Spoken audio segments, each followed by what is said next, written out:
देश को 2025 तक भारत मुक्त कराने के उद्देश्य से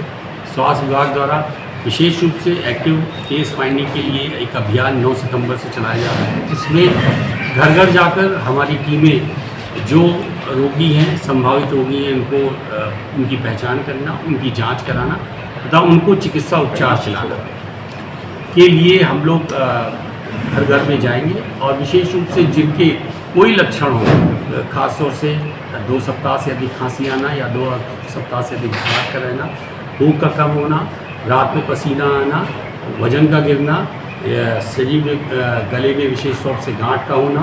या महिलाओं में बांझपन, ये सारी चीज़ों के लिए अगर कोई भी आपको इन लक्षणों का व्यक्ति मिलता है तो हमारी टीम का आप उसको जानकारी दें और उसका सहयोग करें, जिससे कि ऐसे रोगी जो संभावित है और जो अपने लक्षणों से का होते हुए भी अपनी जांच नहीं करा पा रहे हैं और उपचार नहीं ले पा रहे हैं, वो उनको हम लोग ठीक करें और उनका जो प्रसार है उसको नियंत्रित करें और अपने देश को समय पर टीबी मुक्त करा पाएँ। विशेष तौर से मैं मीडिया से यही आग्रह करूंगा कि जो लोग डिस्ट्रीब्यूट हैं या किन्हीं कारणों से वो इन सेवाओं को नहीं ले पा रहे हैं या उन्हें लेने में दिक्कत है, ऐसे सभी लोगों को हमारी स्वास्थ्य कर्मियों को जानकारी दें और उनसे जिससे उनकी जांच हो पाए और उनको समय से उपचार मिल जाए। ठीक है। मैं चाहूँगा कि जैसा कि हम सभी जानते हैं, माननीय प्रधानमंत्री महोदय ने के द्वारा ये स्वास्थ्य विभाग को एक लक्ष्य दिया गया है, जिसमें टीबी को हमें 2025 तक एलिमिनेट करना है, जिसके तहत विभाग कई सारी गतिविधियां करता रहता है। इसमें एक गतिविधि एक्टिव केस फाइंडिंग की भी है, जिसमें हम प्रोएक्टिव होकर के घर घर जा कर के टीबी के मरीज़ ढूंढते हैं। हमारे पास टीबी के मरीज़ ढूंढने के दो तरीके से हम ढूंढ पाते हैं। एक तरीका ये है कि अस्पताल में मरीज़ हमारे पास में आए और दूसरा तरीका है हम खुद प्रोएक्टिव होकर के उनके घर पे जाएं और लक्षणों के आधार पर स्क्रीनिंग करते हुए, हम जब स्क्रीनिंग करेंगे तो जो पेशेंट्स ऐसे भी कुछ होते हैं जो ये नहीं जान पाते हैं कि इनको टीबी की बीमारी हो, तो हमारी टीमें जो ट्रेंड टीमें हैं वो घर घर जाती हैं और क्वेश्चंस के आधार पर मरीजों को स्क्रीनिंग करती हैं। अगर उस प्रश्न के उत्तर में हाँ होता है तो उसको आइडेंटिफाई करते हुए उनका बलगम वहीं की वहीं लेती हैं, एक्सरे करवाती हैं और अगर उनके एक्सरे में या उनके बलगम में टीबी का बैक्टीरिया अगर आता है या कीटाणु आता है तो उनको तत्काल नोटिफाई कराते हुए उनको जो है टीबी की दवाई दी जाती है। मलिन वस्तियाँ आपके माध्यम से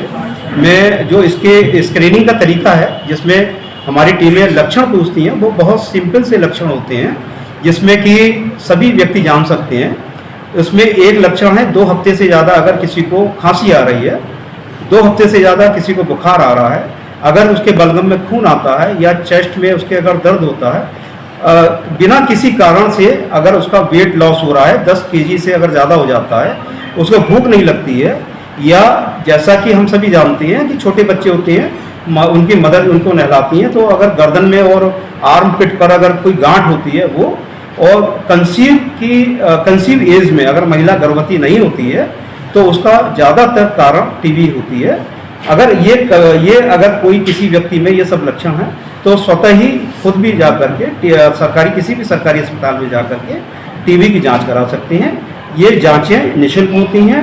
हर तरीके की दवाइयाँ निःशुल्क होती हैं। तो मैं आपके माध्यम से ये अपील करना चाहूँगा कि जो ACF में जो हमारी टीमें घर घर जाएंगी उन्हें आप सहयोग प्रदान करें और ज़्यादा से ज़्यादा, जिससे हम ज़्यादा से ज़्यादा टीबी के मरीजों को आइडेंटिफाई करें और इस अभियान को सफल बनाएं। इस अभियान में कुल कितनी टीमें लगाई जाएगी? जैसा कि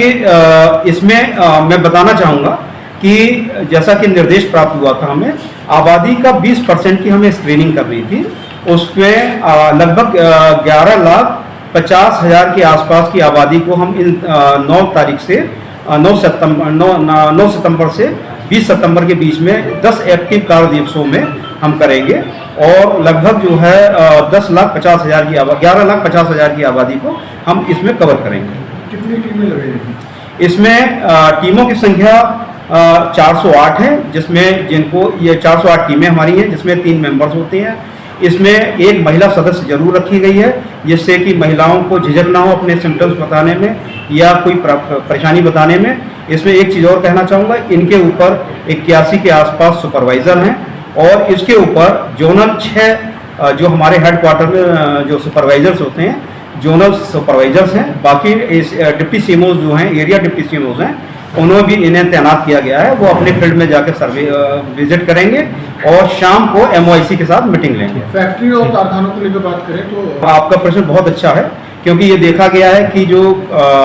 फैक्ट्रीज में होते हैं वो लंबे समय तक काम करते हैं और वो घर पे जब हम उनके घर पे जाते हैं तो वो अनुपस्थित रहते हैं, जिससे हमें वो नहीं मिल पाते हैं। तो जैसा कि आपने पूछा है, उसमें हमने अलग से टीमें लगाई हैं जो उनके कार्यस्थलों पर जा करके स्क्रीनिंग करेंगी और अगर उसमें कोई सिम्टम्स पाया जाता है तो उनकी सिम्टम्स में अगर कोई पॉजिटिव सिम्टम्स के आधार पर हम उनके सैंपल लेंगे या एक्सरे कराते हुए उनको ट्रीटमेंट शुरू करेंगे।